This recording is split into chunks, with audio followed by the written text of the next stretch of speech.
Imagine trying to fall asleep with snow under your back, wind howling outside, and no heater. No blankets, no walls, just frozen ground, animal skins, and the hope you'd wake up alive. Native Americans did it every winter, for centuries.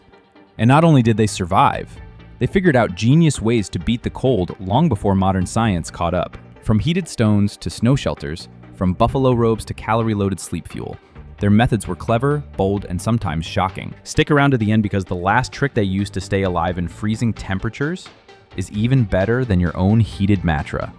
If you've ever gone camping in winter, you know one truth real fast. The cold doesn't just come from the air, it comes from below. Frozen ground isn't just uncomfortable, it's dangerous. And if you lie directly on it, your body becomes the fuel. The earth pulls your heat down like a sponge, and if you're not prepared, you won't last the night. Modern campers call it ground conduction. Scientists call it thermal transfer. Native Americans, they didn't have a fancy name for it, but they understood it better than we do. For them, frozen ground wasn't just cold, it was something alive, a quiet thief waiting to take your warmth, and if you let it, your life. They knew that surviving a freezing night wasn't just about staying dry or bundling up. It was about staying off that ground. Because the cold didn't just nibble at your toes, it crept up your spine, slowed your blood, and whispered hypothermia into your bones before you even realized what was happening. And here's the thing, the temperature didn't have to be outrageously low. Even 30 degrees Fahrenheit could be lethal if your heat was leaking into the soil hour after hour. Lying on the bare earth in those conditions, that wasn't sleeping, that was gambling with your life. So before we even talk about animal skins or fire pits or clever sleeping clothes, we need to understand this. The very first battle every native family fought during winter wasn't against snow or storms. It was against the ground itself. And it was a battle they had to win nightly. So how did they do it? What clever, life-saving trick came next? Well, that's where the real genius begins. Once you understood that the ground was trying to kill you slowly through your spine, the next step was insulation. And for Native Americans living through brutal winters, insulating the floor wasn't a luxury. It was basic survival. They didn't have sleeping pads or thick foam mattresses, but they didn't need them. What they had was knowledge, passed down from elders who had lived and sometimes died by the cold. In the northeastern forests, tribes like the Cree and Ojibwe would gather pine boughs, soft, dense needles that locked in warmth and kept snow from creeping up from underneath. In the plains, the Blackfoot and Lakota used dried grasses, cattail mats, even woven reeds layered over bark or hide. And everywhere, when available, fur was gold. Thick layers of buffalo, elk, or deer hide, sometimes with the fur side turned inward, provided a soft, warm base. They didn't just toss the stuff around either. It was 2 to 3 inches thick on average, depending on what they had access to. A well-made sleeping area started with ground padding, then furs, then personal bedding. In some cases, it was like a natural mattress made of everything a squirrel might hoard, just arranged with a lot more purpose. This setup didn't just make things comfortable, it literally saved lives. Because the difference between waking up shivering and not waking up at all often came down to whether you remembered to pad the floor. If your insulation was too thin, your chances were too. That was the rule. So what came next after you beat the ground and padded your floor? Well, it was time to turn the heat, but not in the way you might think. Let's talk about rocks. Hot ones. So once the ground was insulated and the bedding was thick enough to trap heat, Native Americans still had to deal with one stubborn fact. Winter nights were long and warmth faded fast. That's where heated rocks came in. And no, this wasn't just tossing a stone into the tent and hoping for the best. This was controlled, clever, low-tech engineering at its finest. Here's how it worked. Smooth, dense stones, often river rocks or flat field stones, were placed into a fire during evening meal prep. Once heated, they were removed carefully, allowed to cool slightly, then wrapped in leather or animal hide. Sometimes they were tucked under bedding, sometimes placed near the feet or stomach, and sometimes even buried slightly beneath the insulation layer on the floor. The idea was simple. Stones release heat slowly, so while you slept, that gentle warmth radiated upward, giving you a kind of primitive hot water bottle effect, except no water, no bottle, and no batteries, just rocks. Of course it took practice. A rock that's too hot could scorch your bedding, or worse, your skin.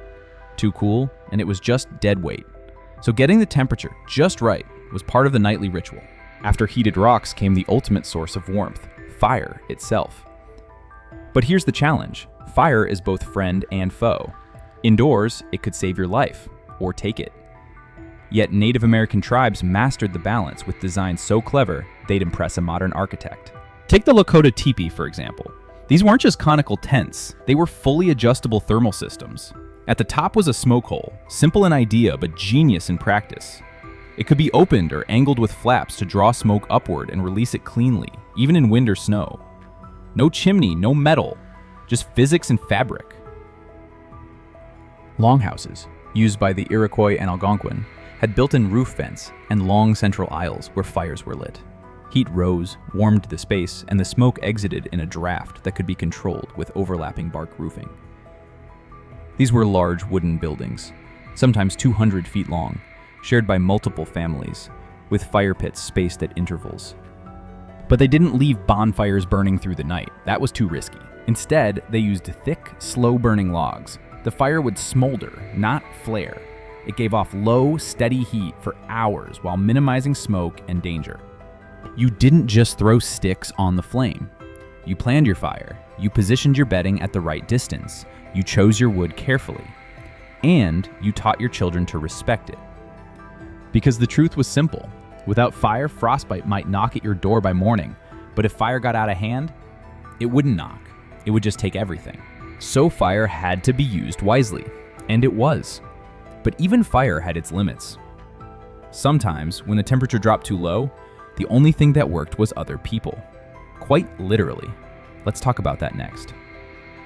Even with the best bedding, a smart fire, and heated stones, there were nights when the cold seemed to slip through every layer. When that happened, Native Americans used the oldest heating system on Earth: each other. Shared body heat was more than just comfort.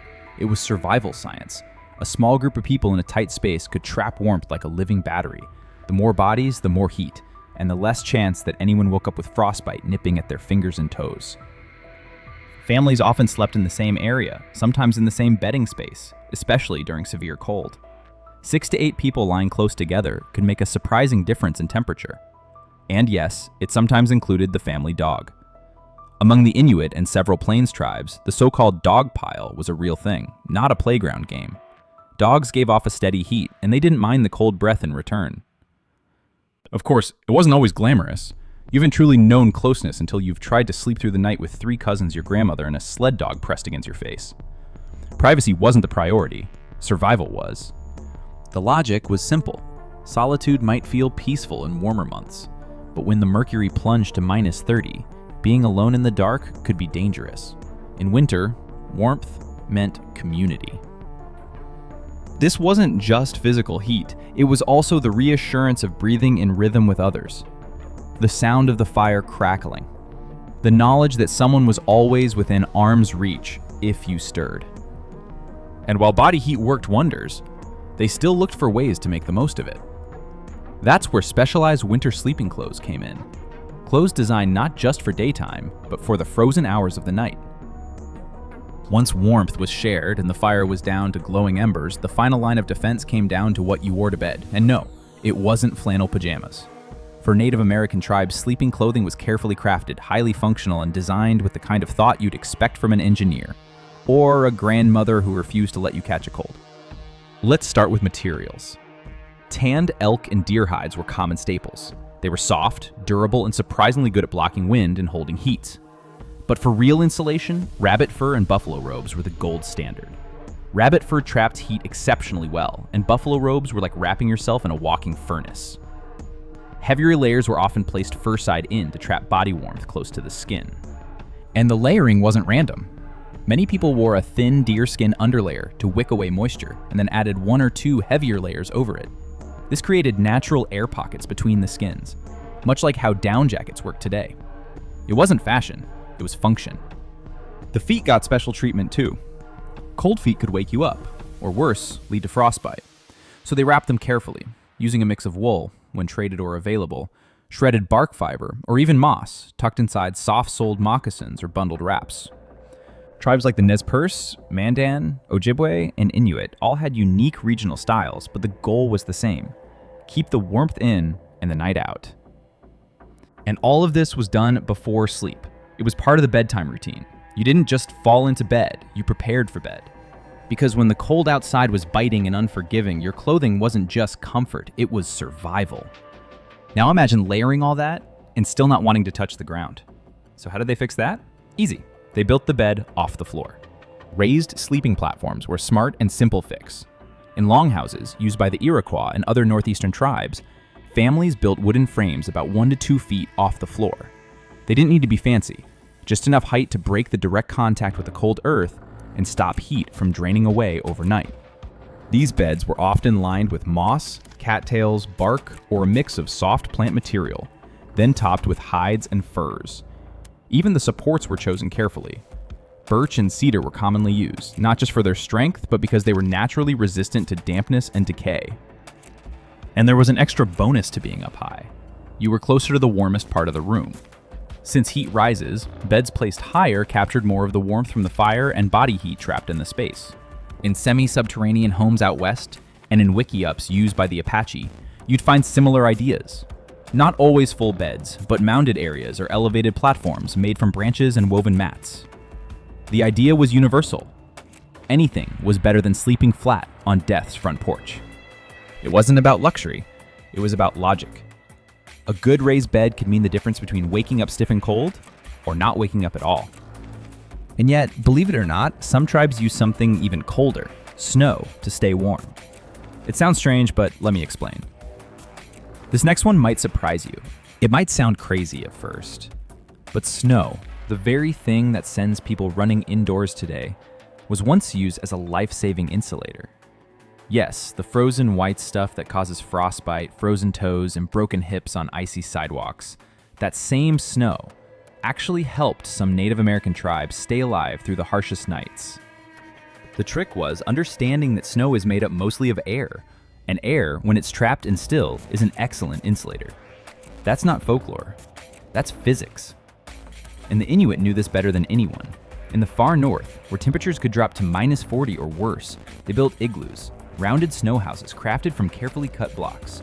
Thick walls, tight curves, and a single low entrance trap not only body heat, but also the warmth from small lamps fueled by seal oil. Inside, it could be 40 to 60 degrees warmer than outside. No fire, just smart design and natural insulation. Other tribes across snowy regions like the Cree or Chippewa sometimes dug partial shelters into snowbanks to escape wind and trap warmth. These weren't permanent homes, but for hunting trips or emergencies, a snow cave could mean the difference between frostbite and survival. Sure, it wasn't the most comfortable solution, and yes, you had to build fast and avoid collapse. But once inside, it worked. In fact, many who tried it for the first time described it as quiet, still, and surprisingly warm. Turns out, the thing trying to kill you could also be your best ally. It just depends how you shape it. Nature always gives clues. You just have to stop panicking long enough to listen. Now, even with all that insulation, there's still one more powerful trick. After you've done everything possible to trap heat from the outside, bedding, fires, fur layers, snow shelters, there's still one more powerful heat source left. And it's right under your nose. Literally. Your body. Native Americans knew that if you wanted to stay warm through the night, you had to fuel the furnace properly. And that meant food. Not light snacks, but real high-fat, high-calorie meals that could keep your metabolism humming through hours of brutal cold. Think bear fat, roasted bison, dried elk meat, or pemmican, a dense, shelf-stable superfood made from lean dried meat, rendered fat, and berries. It was compact, nutritious, and packed with calories. A few bites before bed could keep the body running warm until morning. This wasn't just about feeling full. It was about internal heat production. When your body breaks down food, especially fat and protein, it generates warmth, a process called diet-induced thermogenesis. Indigenous groups didn't have scientific terms for it, but they knew the effect well. Eat hearty, sleep warmer. The timing mattered too. Meals right before sleep were strategic. You wanted your body actively digesting as the temperatures dropped. Some even referred to it as sleep fuel. You weren't just eating dinner. You were throwing a log into your internal fireplace. Of course, that also meant there was no such thing as a winter diet, no cutting carbs, no skipping fat. You needed every ounce of energy the land could give. So yes, they literally ate themselves warm, best diet plan ever. And with all that food, fire, and fur around them, they still needed one final thing, something even more powerful than any survival trick. For Native Americans, surviving winter wasn't just physical, it was cultural, it was spiritual, and most of all, it was mental. You didn't grow up fearing the cold, you grew up respecting it. Winter wasn't the villain in their stories, it was a teacher, something to observe, prepare for, and endure with grace. Complaining didn't change the weather, so people didn't waste energy on it. They adapted. They prepared all year, and when it came, they faced it as a community. Many tribes incorporated cold into their rituals and ceremonies. Sweat lodges, where intense heat met freezing air, were as much about mental clarity and cleansing as they were about temperature. Blessings were spoken before sleep, honoring the spirits of the land, wind, and fire. Even the act of gathering together each night held meaning. It wasn't just about getting through the dark, it was about getting through it together. Children were taught from an early age that toughness wasn't loud or flashy, it was quiet, steady, built one snowfall at a time. And yes, they laughed through it too, because humor, even in bitter cold, was part of survival. Today, we panic when the Wi-Fi drops. They didn't flinch when the temperature dropped below -40. In the end, the greatest tool wasn't buffalo hide, or hot stones, or clever architecture. It was the unshakable belief that they could endure, and that they would if they did it together. Because true resilience isn't just about muscle or material. It lives in the mind, and it's passed from one generation to the next, like warmth itself. And that is how they didn't freeze to death. If you're impressed they survived freezing nights with nothing but fur, fire, and sheer grit, you're not alone. Which method blew your mind? The hot rocks, the snow shelters, or the bedtime bear fat? Let us know in the comments. If you enjoyed this, like the video, subscribe for more survival stories, and share it with someone who complains when it's 60 degrees. Thanks for watching, and stay warm.